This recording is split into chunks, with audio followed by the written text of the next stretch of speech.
जय हिंद दोस्तों, सारा ने प्यार भरी राम राम। स्वागत है अपने YouTube चैनल के ऊपर। आज आप शुरू करांगा मेवाड़ को इतिहास। बहुत ही शानदार तरीकों से शुरू करांगा और हर एग्जाम का महीने एग्जामिनर मेवाड़ के इतिहास से सवाल जरूर उठाओगे। इंटरव्यू का महीने भी मेवाड़ के इतिहास से सवाल पूछा है, तो अपन मेवाड़ को इतिहास एकदम शानदार तरीकों पढ़ना है। हर बार एग्जाम का महीना सवाल मेवाड़ के इतिहास से आवे है। तो सबसे पहले तो अपन यह पता होना चाहिए कि राजस्थान के नक्शे का महीना मेवाड़ कड़ा है।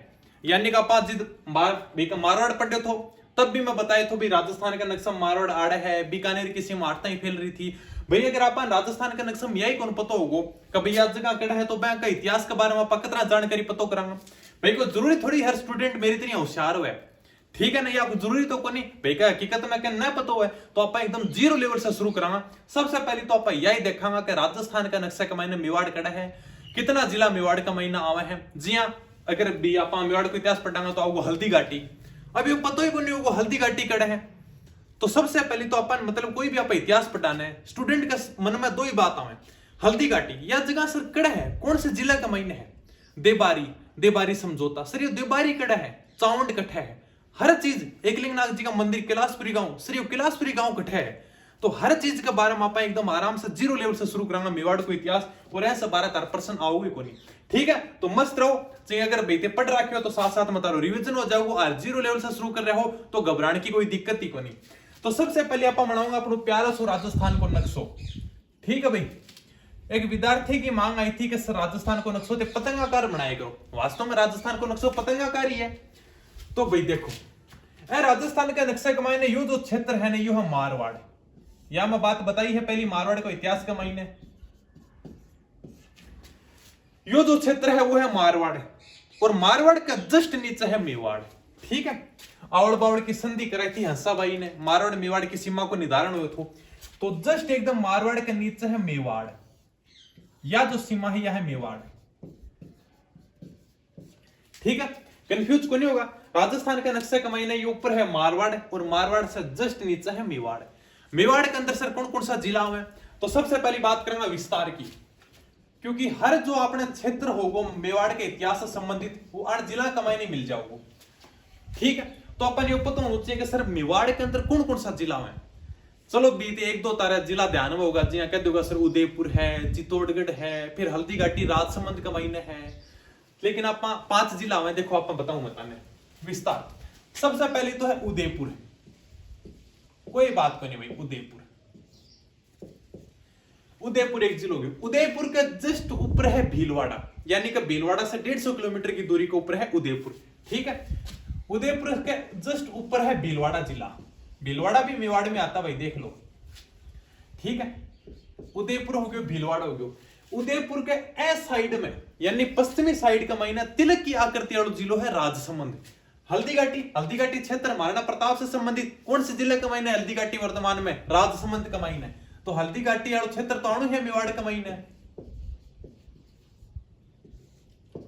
राजसमंद हो गया भाई। और बताओ चित्तौड़गढ़, अरे चित्तौड़गढ़ को किलो तो मेवाड़ का महीना ही है, तो ध्यान रखने की क्या जरूरत है। चित्तौड़गढ़, और चित्तौड़गढ़ से राजस्थान को सबसे नयो जिलो बने हुए है प्रतापगढ़, ठीक है। चित्तौड़गढ़ से टूटकी बने हुए। तो ये आपने मेवाड़ का महीना 5 जिला है, याद रह जाएगा, बिल्कुल याद रह जाएगा सर। सबसे पहले उदयपुर के ऊपर है भीलवाड़ा, ए साइड में तिलक की आकृति वाला जिलो है वो है राजसमंद, ठीक है। भीलवाड़ा राजसमंद, चित्तौड़गढ़ तो मैन ही है, उदयपुर चित्तौड़गढ़ तो मैन ही है, मेवाड़ का महीना है, और चित्तौड़गढ़ से टूटकी बने है प्रतापगढ़, याद रह जाएगा। सबसे पहले तो विस्तार हो गया, यानी कि इतने जिला का महीना जो क्षेत्र है वो है मेवाड़। मेवाड़ का प्राचीन नाम क्या था। सबसे पहली बात विस्तार हो गया, फिर बात होगी प्राचीन नाम, यानी कि क्षेत्र ने प्राचीन टाइम में क्या कहता भाई, क्या को नाम मेवाड़ क्यों पड़ियो। अपरित्रिया तो है को नहीं कि मेरा नाम रोहित क्यों रख दियो, वो ठीक रहे हो, घर का की थोड़ी मेहरबानी है नहीं। पंडित तो मेरा नाम रोहतास निकाल के गयो थो कि भाई को नाम रोहतास रख दियो क्या। फिर पापा थोड़ा ठीक अपना आर्मी के महीने नौकरी करता, थोड़ा पढ़े लिखा, जिस बोलेगा रोहतास को नहीं रोहित कर दियो क्या। तो ठीक है टाइम में घर का, नहीं तो भाई साबु चालता तो आज कहता के मेरे चैनल को नाम सोच के देखो रोहतास पुलिस, मतलब अलग कौन लाग रही होगी रोहतास, ठीक है। तो यानी कि वो टाइम भी चलो अपन मेवाड़ पढ़ रहे हैं, तो मेवाड़ को नाम मेवाड़ क्यों आयो भाई का मतलब अपभ्रंश करके नाम आवे। जी हाँ, मेरो नाम पहले रोहतास थो, तो रोहतास भाई बोलने में दो रो है, तो रोहतास ने क्या करने लगा, फिर रोहित बोलने लगा, तो मेरा नाम हो गया रोहित। अत्र ही मेवाड़ थो। मेवाड़ को प्राचीन नाम थो मेदपाट। के नाम थो मेदपाट। मेदपाट कहता या प्रागवाट। इतिहासकार या कहे हैं कि मेदपाट तो संस्कृत भाषा का मैंने कहता और प्रागवाट हिंदी में कहता। सर मेदपाट नाम क्यों पड़ो? कहते हैं भाई का मेद जाति थी यहाँ पे। कौन सी जाति थी? मेद जाति रहती थी यहाँ पे, और मेद जाति के रहने के कारण यहाँ पे नाम पड़ा था मेदपाट। ठीक है, मेदपाट तो बोलता जोरान, तो मेदपाट करता करता नाम आ गया मेवाड़। यानी कि कुल मिला के वही बात है। रोहतास तो बोलो कौन जानतो, मेरो नाम पहले रोहतास थो, रोहतास तो बोलो कौन जानतो, रोहतास करता करता मेरो नाम है रोहित। बतरा ही है क्या मेवाड़ अतरा ही आएडो है, मेदपाट से ही मेवाड़ बनेडो है। महाभारत काल में ए क्षेत्र ने क्या कहो जानतो? महाभारत काल में तो जनपद कहता भाई कि जी हाँ, महाभारत काल का क्षेत्र में जहाँ जयपुर वाला इलाको है एन कहता मत्स्य जनपद। मत्स्य जनपद की राजधानी थी विराट नगर या विराट, जो वर्तमान में जयपुर है ना। यहाँ पे पांडवों ने ज्ञातवास भी बिताया था।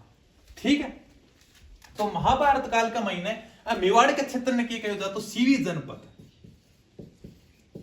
सीवी जनपद कब कहा जाता था? महाभारत काल में। महाभारत काल के महीने ए क्षेत्र ने कहा जाता तो सीवी जनपद। सीवी जनपद की राजधानी थी मध्यमिका। सीवी जनपद की राजधानी की थी मध्यमिका, और मध्यमिका वर्तमान में कठे नगरी, और नगरी कठे वर्तमान में चित्तौड़गढ़ जिले में। दोबारा रिवीजन करा दूंगा, घबराइयो मत, एकदम शानदार तरीकों में पढ़ाऊंगा। ठीक है भाई, एक बार चलो दोबारा रिवीजन कराऊंगा। सबसे पहली पट्टी आप मेवाड़ राजस्थान का नक्शा का महीने इकट्ठा हुए। मारवाड़ के जस्ट नीचे के है मेवाड़। ठीक है भाई, विस्तार यानी का मेवाड़ कितने जिला का महीने फैलेडो है? 5 जिला का महीने। उदयपुर, राजसमंद, भीलवाड़ा, चित्तौड़गढ़, प्रतापगढ़। ठीक है, प्राचीन नाम मेदपाट या प्रागवाट। सर मेदपाट क्यों ना पड़ो? यानी कि प्राचीन काल में कहते हैं यहाँ पे मेद जाति रहती थी। कोई कहे मेद जाति, कोई कहे मेर जाति, कोई फर्क कौन पड़े, कोई कौन पूछे। ठीक है ना, बस इतना ध्यान रखिए। मेदपाट या प्रागवाट क्यों कहता? क्योंकि प्राचीन काल में मेद जाति रहती। मेदपाट से धीरे धीरे करता करता नाम की हो गया मेवाड़ हो गया। ठीक है, सीवी जनपद यानी महाभारत काल में इस क्षेत्र को क्या कहा जाता था? जी हाँ, महाभारत काल के महीने आपा अगर पढ़ा ना जयपुर का महीने जी अपना पांडव ज्ञातवास बिताना आया था, तो उस टाइम में कहता मत्स्य जनपद है। ठीक है, और मत्स्य जनपद की राजधानी भी विराट नगर। ठीक है, अगर महाभारत देखोगा तो जान जाओगा। तो बता नहीं महाभारत काल में क्षेत्र ने क्या कहा जाता? तो सीवी जनपद कहा जाता, और सीवी जनपद की राजधानी थी मध्यमिका। मध्यमिका वर्तमान में कठे नगरी, और नगरी कटा है चित्तौड़गढ़ का महीना। ठीक है, आगे बेटा। ठीक है भाई, और थोड़ा सा मेवाड़ को झंडो बनाओ। चलो मेवाड़ को झंडो बना दे, यानी कि मेवाड़ को झंडो किसो होन तो, यानी युद्ध लड़ना जानता राजा महाराजा, तो अपन को मेवाड़ को झंडो कतरा कौन तो। देखो भाई, सबसे पहले मेवाड़ का झंडा के ऊपर होन तो सूर्य। अगर ते मनाना चाहो तो मना लियो सूर्य। ठीक है, मेवाड़ को झंडो बना रहे हूं मैं। चित्रकारी तो कोनी आओ मैं इतनी, क्योंकि मेरे कन चित्रकला रेडी को नहीं है। यो है भाई मेवाड़ को झंडो। सबसे पहले ऊपर आओ मेवाड़ के झंडे के ऊपर सूर्य, यानी सूर्य की आकृति है। तो सूर्य ते समझ की देख सको को मेवाड़ का शासक खुद ने क्या माना है? सूर्यवंशी माना है। यानी कि मेवाड़ के झंडे के ऊपर सूर्य है, तो सूर्य ते समझ सको का सूर्य यानी कि मेवाड़ का शासक क्या था? सूर्यवंशी था। ए साइड का मायने एक क्षत्रिय योद्धा खड़े हुए, यानी ए साइड का मायने कौन खड़े हुए? एक क्षत्रिय योद्धा। क्षत्रिय योद्धा ने तलवार ले रखी है। ए साइड में खड़े है राणा पुंजा। ठीक है, राणा पुंजा आपका तीर कमानर भालू लेके खड़े है साइड का मायने, यानी इधर तो खड़ा राणा पुंजा। अरे कौन नहीं ध्यान रखना भाई का, मतलब मैं चित्र थोड़ा सा समझा रहा हूं, क्योंकि भाई हिसाब से पढ़ा रहे हैं कि आप थोड़ा सा मेवाड़ का मन थोड़ी मतलब रुचि पैदा हो। हिसाब कौन पढ़ा रहे हो, मत याद रखियो कि झंडा का इन ना के कौन मारना भाई का अपना राणा पुंजा खड़े है, इन क्षत्रिय योद्धा खड़े है, आ चीज मत याद रखियो। सिर्फ इतनी बात याद रखना कि मेवाड़ के शासक अपने आप को सूर्यवंशी मानते हैं। ठीक है, बस इतनी ध्यान रखना, ज्यादा डीपली मत जाइयो, लेकिन थोड़ा सा मैं बता रहा हूं अगर ताने बढ़िया लगे तो। ठीक, एक तरफ तो क्षत्रिय योद्धा जैंगे हाथ में की है तलवार ले रखी है, एक तरफ है राणा पुंजा, एकमात्र वीर सेनापति जिसको महाराणा प्रताप ने राणा लगाने की इजाजत दी थी। यह पर्सन आया था राजस्थान पुलिस 2014 में। क्या एकमात्र वीर सेनापति राणा पुंजा, जब महाराणा प्रताप पढ़ेंगे तब इसके बारे में डिटेल से बताऊंगा। अभी सिर्फ इतना याद रखो कि राणा पुंजा वीर सेनापति हो महाराणा प्रताप को, और एकमात्र वीर सेनापति हो जिसको महाराणा प्रताप ने राणा लगाने की इजाजत दी थी। सर आप इसके मायने जगह की है अठे मेवाड़ को आदर्श वाक्य अठे के लिख राख्यो है जो दृढ़ राखे धर्म तीही राखे करतार। या लाइन अगर लिखने चाहो तो लिख लियो आदर्श वाक्य मेवाड़ के झंडे के मायने आदर्श वाक्य है। सर आदर्श वाक्य की है आदर्श वाक्य जो दृढ़ राखे धर्म यानी का जो धर्म को दृढ़ रखेगा निश्चित रखेगा जो दृढ़ राखे धर्म तीही राखे करतार तीही राखे करतार।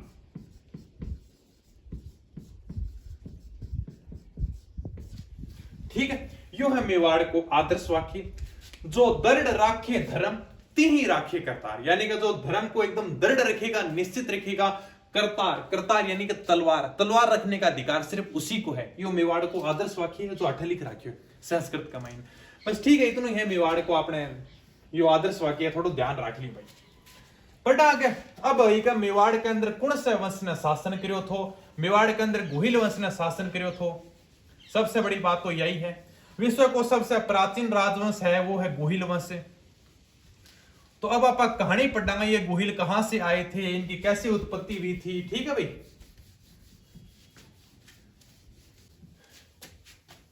अब आप पढ़ांगा मेवाड़ के ऊपर कौन से वंश ने शासन करो है और वंश की उत्पत्ति भाई कठे से हुई है। ठीक है तो यानी कि वंश मेवाड़ के ऊपर कौन सा वंश ने शासन करो है अठ गुहिल वंश ने शासन करो है। कौन सा वंश सर गुहिल वंश कहते हैं कि विश्व का सबसे प्राचीन राजवंश है वो मेवाड़ का गुहिल वंश ही है। ठीक है भाई आगे उत्पत्ति कतरा में देखो मेवाड़ के मतलब गुहिल वंश को आदि पुरुष कौन थो संस्थापक कौन थो आगे उत्पत्ति कठो में बस है आप थोड़ा सा पहले राजस्थान को नक्शो बना लिया ताकि तार थोड़ा बढ़िया समझ में आओगे पतंगाकार बनावा या फिर अपर लोग वही प्यारा सुरक्ष नक्शा बना लिया राजस्थान को। ठीक है अठ है एक गुजरात का मैंने एक जगह है वल्लभी। ठीक है गुजरात का मैंने एक जगह है वल्लभी वल्लभी को राजा थो कौन थो सर शिलादित्य।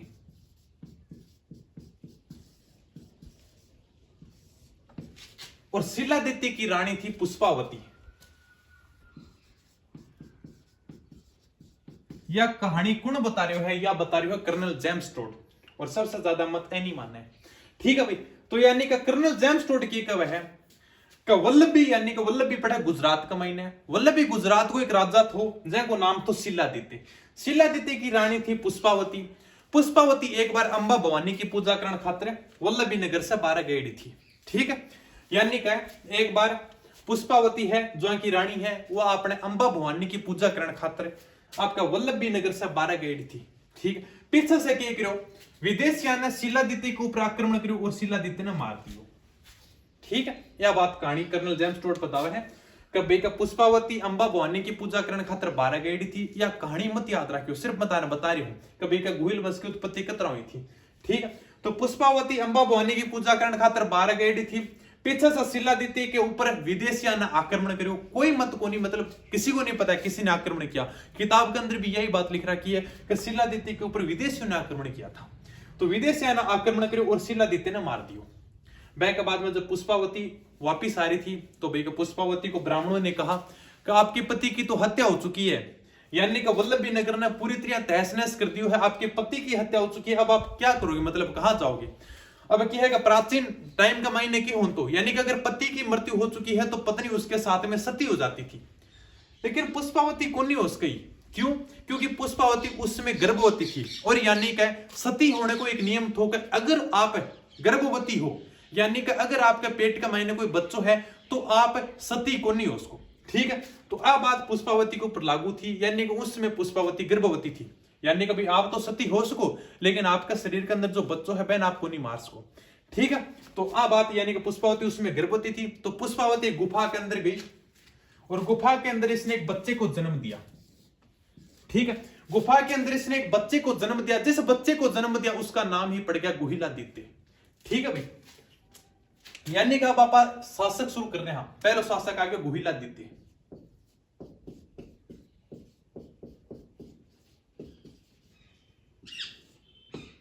गुहिलादित्य, इसका नाम गुहिलादित्य कैसे पड़ा? कहते हैं कि इसका जन्म जब गुफा में हुआ था, इसके कारण ही इसका नाम पड़ा था गुहिलादित्य।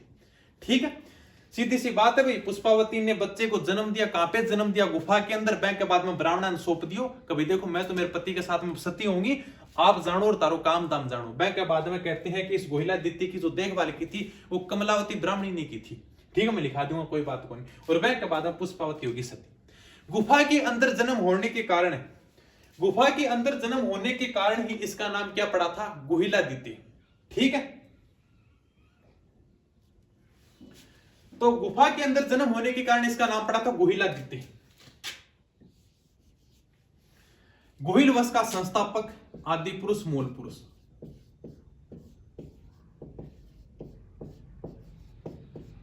यानी कि गुहिल वंश का संस्थापक, आदि पुरुष, मूल पुरुष कौन है? गुहिलादित्य।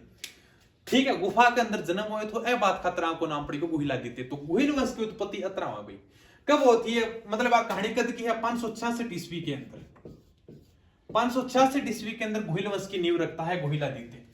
ठीक है, पिता की कोई दिक्कत ही को नहीं। पिता कौन था इसका? शिलादित्य। माता कौन थी इसकी? पुष्पावती। इन दोनों से तो इसका जन्म हुआ है गुहिलादित्य का। तो पिता, अगर माता पिता लिखना चाहो तो लिख लेना।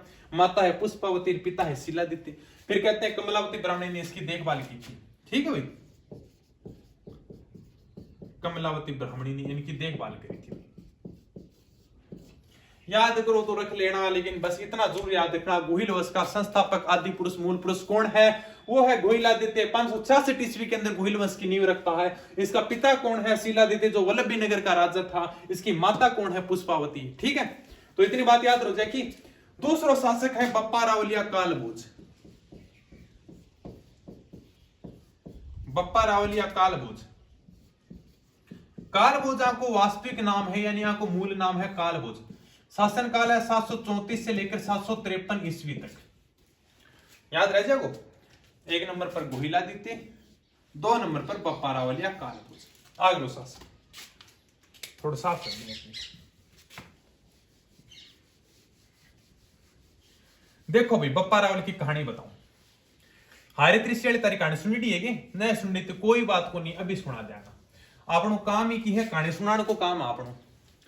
बप्पा रावलिया कालभोज, यानी कि बप्पा रावल की है क्या? बप्पा रावल नाम क्यों पड़ो? यानी कि मेवाड़ का मैं नगर त्याऊगा ने, तो यानी कि जी राजा हूं तो ने बेन, ये मतलब बाप जी कहता क्या? बाप जी यानी कि आप ही हमारा बाप जी हो। बाप जी को मतलब मेवाड़ का महीने का आप ही भगवान हो।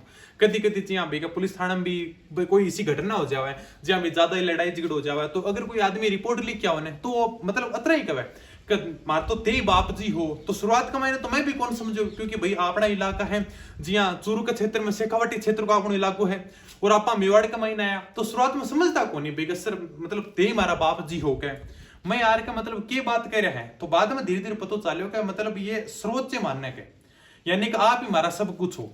ठीक है, तो मैं बाद में पुलिस में लाके बाद में पता चलो क्या, तो कुछ इतिहासकार क्या भी है, तो यानी कि राजा ने कहता बाप जी आप ही हमारा बाप जी हो गए। ठीक है, तो भाई साहब को कहते हैं कि अण को नाम है वो बप्पा रावल पड़े थो। लेकिन चलो कोई कहानी हो, कोई कौन पूछा कि बप्पा रावल नाम क्यों आए थो। लेकिन देखो अण का समय एक हरित ऋषि थो। कौन थो? हरित ऋषि।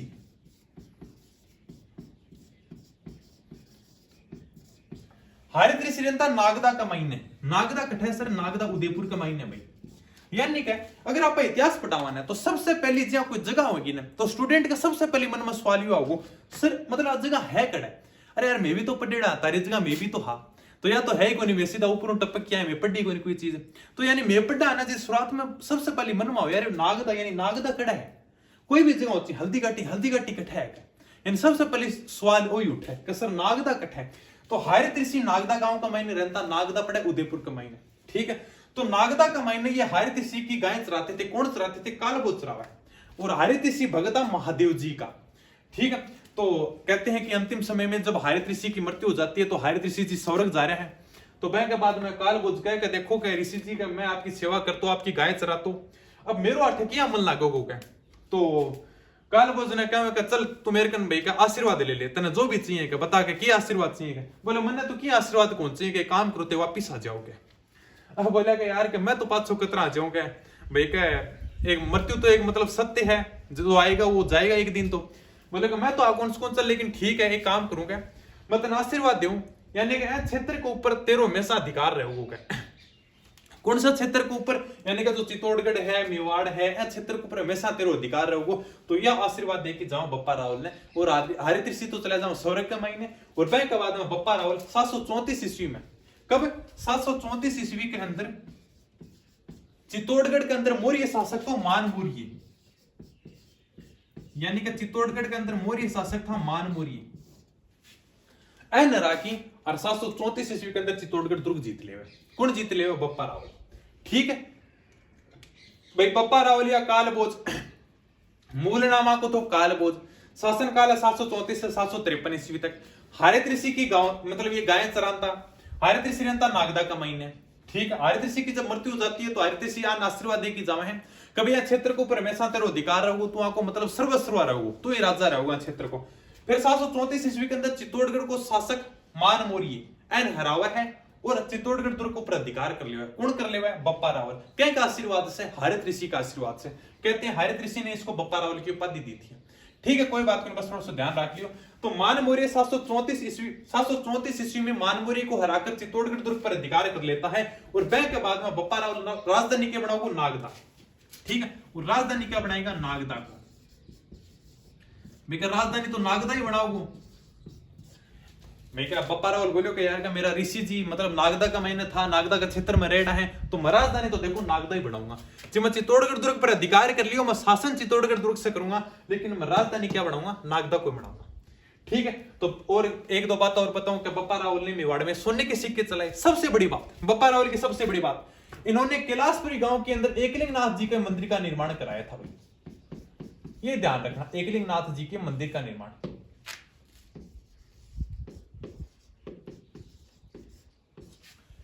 एकलिंगनाथ जी के मंदिर का निर्माण कराया था। किसने कराया था? बप्पा रावल ने कराया था। कहां पे कराया था? कैलाशपुरी गांव में करवाया था। ये अभी बताऊंगा कैलाशपुरी गांव कैसे नाम पड़ा इसका। वापिस स्टूडेंट का सवाल, कसरी कैलाशपुरी कड़ा पड़ा है? क्योंकि भाई पढ़ते हैं तो सबसे पहले सवाल ये होगा श्रेय जगह कड़ा है। कैलाशपुरी कहां पे है? कैलाशपुरी भी उदयपुर का मायने है। ठीक है, अगर आप जाओगा तो मतलब उदयपुर खैरवाड़ा रोड के ऊपर एकलिंगनाथ जी को मंदिर मिल जाओगा, आपने आप जाके दर्शन कर सको। अब इसने एकलिंगनाथ जी के मंदिर का निर्माण क्यों कराया? मैंने थोड़ी देर पहले बताया था कि हरित ऋषि किसकी पूजा करते थे? महादेव जी की पूजा करते थे। और ये एकलिंगनाथ जी है ना, ये महादेव जी हैं। आप जाके देखना, आप मतलब शिवलिंग की तरह इनकी मूर्ति मिलेगी तो आप समझ जाओगे ये महादेव जी हैं। तो इन्होंने क्या है कि बप्पा रावल ने एकलिंगनाथ जी के मंदिर का निर्माण कराया। ये एकलिंगनाथ जी का मंदिर कहां पर है? कैलाशपुरी गांव उदयपुर का मायने है। कैलाशपुरी नाम कैसे पड़ा? यानी कि भगवान शिव कहां रहते हैं? भगवान शिव कैलाश पर्वत पे रहते हैं। तो यानी कि जहां पे इस क्षेत्र में, जिस क्षेत्र में एकलिंगनाथ जी के मंदिर का निर्माण कराया, उस क्षेत्र का नाम रख दिया कैलाशपुरी। यानी बप्पा रावल ने कहा कि यहाँ पे मैं एकलिंगनाथ जी के मंदिर का निर्माण करा रहा हूं, और आज से ये क्षेत्र किस नाम से जाना जाएगा? कैलाशपुरी नाम से जाना जाएगा। अब राजा ने कह दिया तो कहीं हिम्मत थोड़ी है कि भाई बाद में न्यू कह दोगे ना मैं तो और कोई नाम रखांगा। तो बेखाना को नाम ही पड़ेगा कैलाशपुरी, यानी भगवान श्री का अपने भगवान शिव का जो जगह है वह है कैलाश, यानी कैलाश पर्वत के ऊपर विराजमान है। तो यानी कैलाशपुरी गांव के अंदर एकलिंगनाथ जी के मंदिर का निर्माण कराया। मेवाड़ के शासक अपने आप को एकलिंगनाथ जी के दीवान कहते हैं। ठीक है, मेवाड़ के शासक अपने आप को क्या कहते हैं? एकलिंगनाथ जी के दीवान, यानी का दीवान का मैं खुद ने एकलिंगनाथ जी का दीवान। मेवाड़ का शासक क्या है? राजा मेकुनी, यानी कि राजा मेकुनी राजा तो है एकलिंगनाथ जी, तो देखो मेहा बण का दीवान, यानी बण का नीचे काम करने वाला। यह बात कहा मेवाड़ का शासक, ये प्रश्न भी आ चुके हैं। मेवाड़ के शासक किसको मतलब भाई का अपना मतलब राजा मानते हैं? तो वो मानते हैं एकलिंगनाथ जी को। मेवाड़ का जितना भी शासक होगा, चाहे महाराणा प्रताप हो, चाहे राणा सांगा, महाराणा कुंभा, जितना भी मेवाड़ के इतिहास में राजा होगा, सारा यह कहूंगा राजा मेकुनी राजा जी मारा है एकलिंगनाथ जी। मैं तो बण का दीवान हाँ, यानी मैं तो बण के नीचे काम करने वाला हाँ। अतरा ही अपना जयपुर का शासक, जयपुर का शासक भी खुद ने गोविंद देव जी का दीवान कहे, मैं तो गोविंद देव जी का दीवान हाँ। हमारा तो सबसे जो राजा है, सबसे बड़ा राजा है वह है गोविंद देव जी। अतः बीकानेर का शासक, बीकानेर का शासक भी कहे मैं तो लक्ष्मीनाथ जी का दीवान हाँ।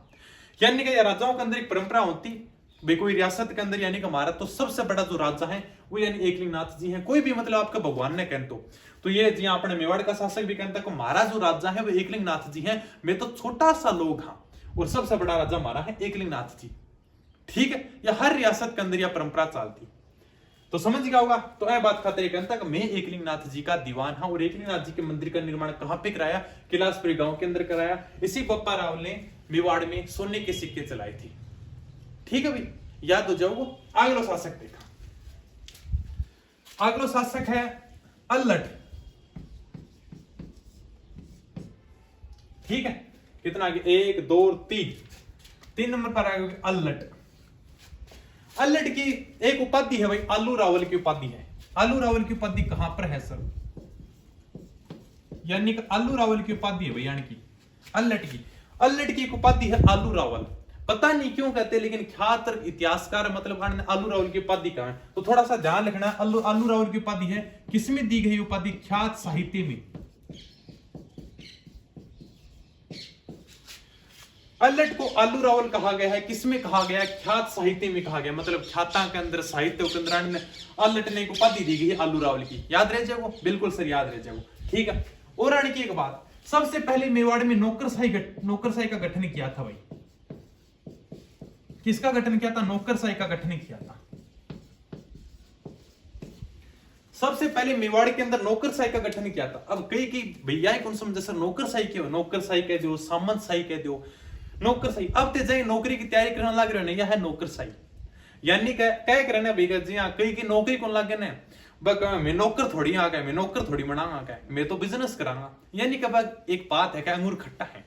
अब अगर आप नहीं लाग पाओगा तो बात यही होगा थोड़ी दिन, मैं नौकर थोड़ी आ, यानी सरकार का नौकर थोड़ी आ, मैं तो बिजनेस करांगा क्या। तो बस यही है नौकरशाही। यानी कि दरबार के महीने मंत्रियों का पद निश्चित करना, ठीक है, सैनिका की भर्ती करनी। यानी इंग्लिश में क्या ब्यूरोक्रेसी कहेंगे। इतना देखो इंग्लिश तो मैं ध्यान को नहीं, लेकिन शायद ब्यूरोक्रेसी कहता होगा नौकरशाही ने। तो यानी कि हर डिपार्टमेंट की भर्ती करनी, मंत्रियों की नियुक्ति करनी, हर मतलब जो एकदम सिस्टम ढंग से अन्न जो काम शुरू करो था ना मेवाड़ के अंदर, वो करो तो अल्लट ने।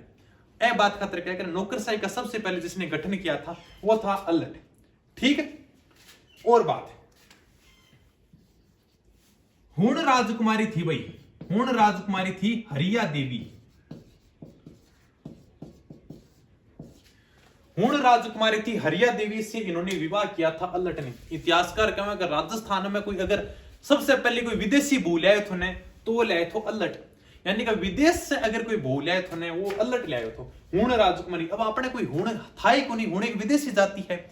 तो हुण की राजकुमारी थी हरिया देवी। हरिया देवी से जिसने विवाह किया था वो था अल्लट। और कहते हैं कि राजस्थान का ये अंतरराष्ट्रीय विवाह था। यानी कोई और अलग देश से जो विवाह करे हुए थे ना, सबसे पहली राजपुताने के अंदर सबसे पहली अगर कोई विदेशी बहू लाया था ना, यानी विदेश से बहू लाया था, वह थी हरिया देवी। हरिया देवी सबसे पहली विदेशी बहू आई थी अपने राजस्थान के अंदर। ठीक है, याद रह जाएगा। तो अल्लट यानी कि नौकरशाही का गठन किया था, हुण राजकुमारी हरिया देवी से विवाह करता है। ठीक है भाई, तो अल्लट की यही बातें हैं। एक भाई का कहते हैं जगत अम्बिका मंदिर का भी निर्माण कराया था जगत गांव उदयपुर में वह, लेकिन आप मंदिर पटांगा जी तो और ज्यादा डिटेल्स आ जाओगे। ठीक है, अल्लट की और कोई खास बात है कोई नहीं। अगला शासक पटापा छेम सिंह या खेम सिंह जननापा कहवा।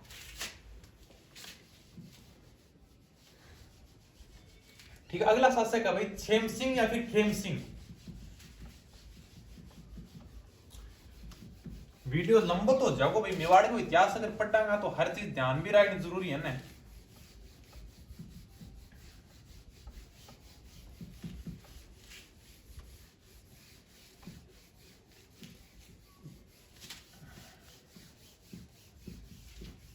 ले भाई, अगला शासक है छेम सिंह कह दो या खेम सिंह कह दो, एक ही बात है। कौन कौन है?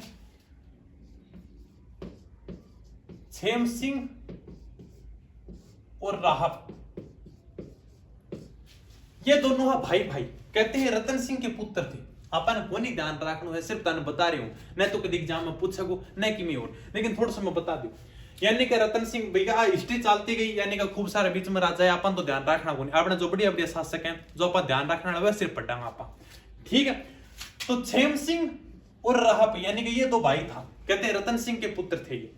मत ध्यान रखना भाई, ध्यान मत रखना, बस जो मैं बात लिखा रही हूं वह याद रख लियो थे।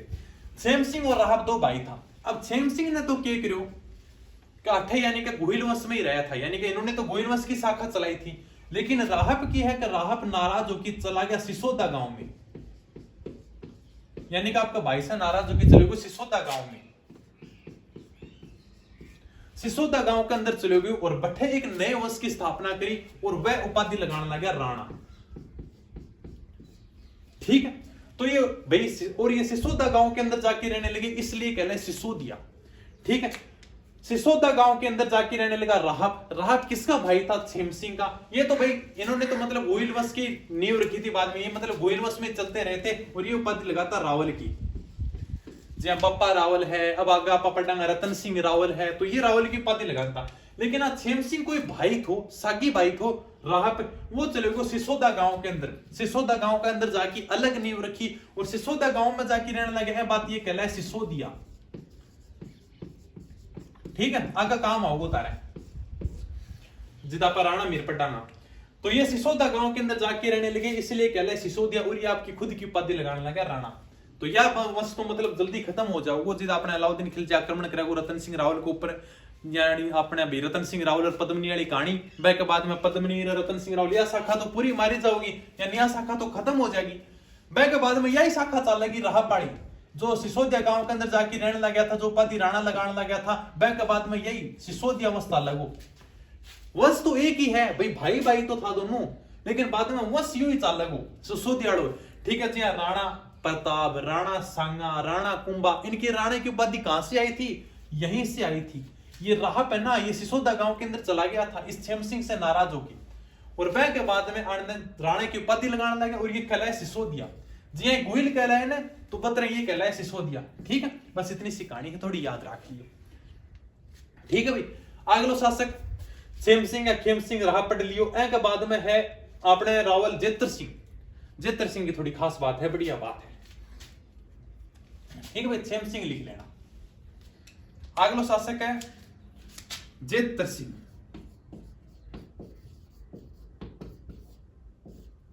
शासनकाल है 1213 से लेकर 1253 ईस्वी तक।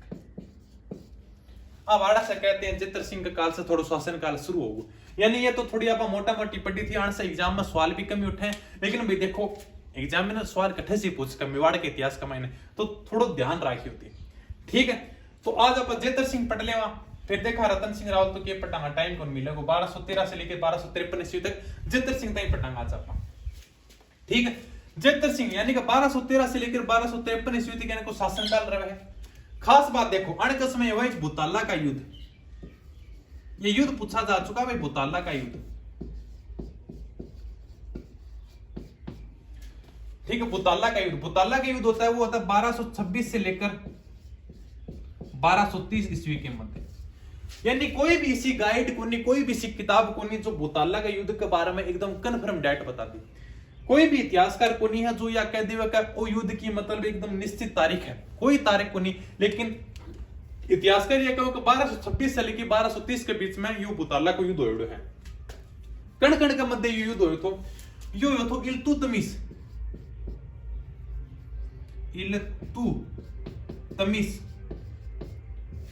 वर्सेस जेतर सिंह के मध्य। जेतर सिंह कह दो, जेत सिंह कह दो। ठीक है भाई, इल्तुतमिश वर्सेस जेतर सिंह के मध्य हुआ था बुताला का युद्ध 1226 से लेकर 1230 ईस्वी के मध्य। वापिस वही सवाल कसर बुताला कड़ पड़ा, ये बुताला भी उदयपुर कमाई नहीं है। ठीक है, बुताला का युद्ध था 1226 से लेकर 1230 ईस्वी के मध्य। किन किन के मध्य होता है? इल्तुतमिश वर्सेस जेतर सिंह। इल्तुतमिश कौन सा है? इल्तुतमिश यानी कि अगर आप इंडियन हिस्ट्री का महीना पढ़ना, इंडियन हिस्ट्री का महीना एक रजिया सुल्तान यानी एकमात्र महिला सुल्तान है जिन्होंने कभी दिल्ली की गद्दी के ऊपर अधिकार किया था। ठीक है, तो वही रजिया सुल्तान के जो पिता है वो है इल्तुतमिश। ठीक है, वो एक गानों भी है ना कि रब्बा जाए मेरी जान रजिया गुंडों में फंस गई, इतना करके गानों है ना। तो उसी रजिया सुल्तान के पिता है वो है इल्तुतमिश। इल्तुतमिश और जेतर सिंह के मध्य युद्ध होता है, बुताला का युद्ध होता है 1226 से लेकर 1230 ईस्वी के मध्य। अपन इतना याद रखना है, युद्ध का महीना जेतर सिंह जीत जावा है और इल्तुतमिश की हार हो जावा है। यानी इल्तुतमिश तो युद्ध हार जावा है और जेतर सिंह युद्ध जीत जावा है। लेकिन युद्ध के बाद में इल्तुतमिश ने नागदा को तहस नहस कर दिया था। नागदा को तहस नहस कर दिया। किसको कर दिया था? नागदा को,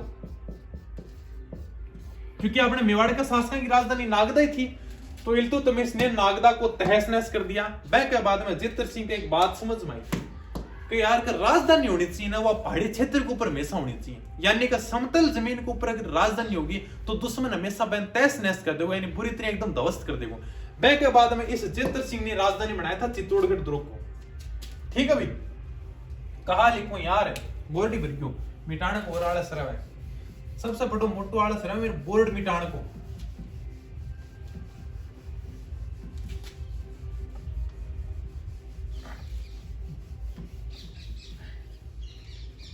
ठीक है, तो यानी कि जब इल्तुतमिश और जेतर सिंह के मध्य बुताला का युद्ध हुआ था, सन कोई फिक्स को नहीं है, 1226 से लेकर 1230 ईस्वी के मध्य युद्ध होता है। युद्ध है, इल्तुतमिश हार जावा है, जेतर सिंह युद्ध ने जीत जावा है, लेकिन इल्तुतमिश ए नागदा ने तहस नहस कर दे है जो मेवाड़ का शासकों की राजधानी थी। वह के बाद में जेतर सिंह ने चित्तौड़गढ़ दुर्ग को अपनी राजधानी बनाया था। किसको बनाया? चित्तौड़गढ़ दुर्ग को राजधानी बनाया। यानी कि एक बात तो समझ गए तो जेतर सिंह, यानी कि राजधानी अगर मेवाड़ की राजधानी होनी चाहिए तो समतल जमीन के ऊपर नहीं होनी चाहिए, वह राजधानी हमेशा कोई पहाड़ी क्षेत्र के ऊपर होनी चाहिए। तो वह के बाद में चित्तौड़गढ़ दुर्ग को राजधानी बनाया। अब डॉक्टर दशरथ शर्मा ने दो बात कही है जेतर सिंह खातर। क्या बात कही है? एक तो डॉक्टर दशरथ शर्मा ने कहा है क्या कि डीजे बाजा रे भाई, बाजन वाला का बाजा कोई लाग्यो को नौकरी देखा बेटा, तगड़ा गाना बाज रहे हैं, समझ में आते कोई समझ में तो कोई नहीं आया यार इतना, लेकिन कोई नौकरी लाग रही है सरकारी जिद बाजा बेगा तो कहे इन्होंने बाजन वाला का बाजा अपना थोड़ा बाजा है, तो नौकरी आपा लगाएंगे तो अपनी बाजा इसी की बात है, आप ही कभी मैं पड़ोसी का के डीजे बजावांगा जब नौकरी लाग जाऊंगा। ठीक है ना? हाँ तो भाई चलो भैया दो बात बता दी मैं, आज मन लगा कि ज्यादा ही डीजे बजाऊंगा, नौकरी लागे तो पड़ोसी के जम की डीजे बजा रहे हैं आगे। ठीक है, लेकिन एक दो बातें ध्यान रखना कि डॉक्टर दशरथ शर्मा ने क्या कहा है जेतर सिंह के बारे में, कहा है कि चित्तौड़गढ़ दुर्ग का प्रथम विजेता है वो जेतर सिंह है। और एक बात और कही है, मध्यकालीन मेवाड़ का इतिहास का स्वर्ण काल, मध्यकालीन मेवाड़ के